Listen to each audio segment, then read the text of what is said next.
We have a long history of welcoming refugees and immigrants to our city. We call it the melting pot. And if you didn't know it, all you'd have to do is just look around. We're talking about people who are coming from war-torn countries, people who face persecution in their countries, and they're looking for a home. So many different ethnicities, cultures, and nationalities mixing together in one harmonious concoction.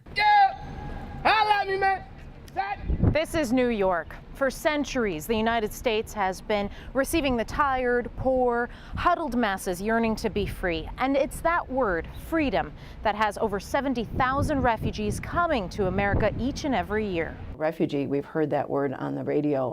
Maybe I'm just tuned into it, but I feel like, more in the last year or so than ever in my lifetime. According to the Bureau of Refugee and Immigrant Assistance, New York State resettled a little more than 4,000 refugees in 2014. 95% of that number found a home right here upstate. They look for communities that are welcoming, that there's affordable housing, good public schools, ideally good transportation. Through Albany's U.S. Committee for Refugees and Immigrants, the families that come are first registered, provided with furnished apartments, given food assistance and health insurance. Then, almost immediately, the search for work begins. Around 70% in one of our job programs find jobs within the first 6 months. Peckinpah adds that refugees and immigrants actually create 1.2 jobs. They're eventually buying cars and houses. They also are starting businesses and have been successful in starting businesses. Over the last 5 years, the largest amount of refugees have fled from Iraq and Burma, with others coming from Somalia, Sudan, and the Democratic Republic of Congo. For the past decade, many of their journeys have started right here at this office in Albany. This nation is a great nation because of the diversity that we have. And if we want to continue to be a great nation, we need to make sure that we continue to embrace that diversity. In Albany, Karen Terraralchi, Time Warner Cable News. It's a land of simple pleasures and stunning landscapes. Rich in Asian tradition and dating back 13,000 years, Myanmar could be next on your bucket list of places to see before you die. But for many, Burma, though considered home, is a place torn apart by war and ravaged by military rule. Because army came to our village and burning house. Our villagers ran in the jungle and stayed in jungles until more than 1 year. This is Stetu. Steah.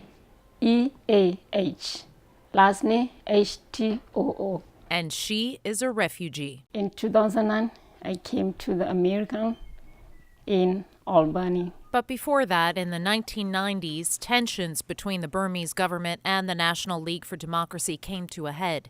Villages were being burned down and families forced to flee into the jungle. A lot of villagers get sick that time, and no school, no health. So a lot of people then for malaria, for diarrhea, a lot of people.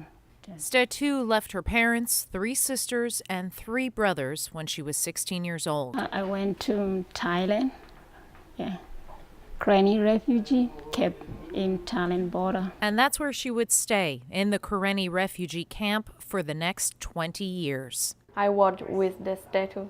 We was with the special education. Shalmo and Stetu were teachers in the camp. They found friendship in each other and even love, marrying their husbands while there. But what they really yearned for lay far beyond camp walls, thousands of miles away from the country's borders.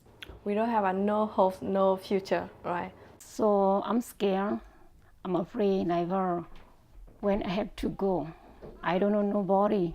What can I do? The girls and their new families would make do. They would get by with the help of the U.S. Committee for Refugee and Immigrant Assistance, and also this woman, Miss Debbie. She helped our life every day, so she's amazing. She knows like my second mother. In Albany, Karen Terraralchi, Time Warner Cable News. I don't think people in Albany realize how many refugees are here. Head to Lincoln Park on a beautiful summer afternoon and you may find yourself bumping into a group of people from Burma. Their stories are so amazing, and they're not unlike maybe our grandparents or our great-grandparents who came to the United States for opportunity. Data from the U.S. Census Bureau shows a 0.7% increase in Albany County's population between 2010 and 2014, due in large part to refugee and immigrant resettlement. And all of these people, they want the same opportunities. Ste Tu and Sha Mo are two of the many refugees that escaped military rule in Myanmar. Army came to our village and burning house. Our life is not safe, and then we moved to the Thai-Burma border. Facilitating the arrival of refugees to our capital for the past decade, nonprofit USCRI. She's amazing. She looked like my second mother. She's like my daughter. We've known each other for so long. Deborah Taylor met Ste Tu when she came to America in 2009. I could not survive in the jungles of Southeast Asia, and she's just adapted so well here. She has helped many of the Karenni refugees with their mail, food assistance, and health insurance, but the biggest hurdle of all, Anyone is okay for me, but it is difficult for me about the language. In the housekeeping, it is hard job, yes.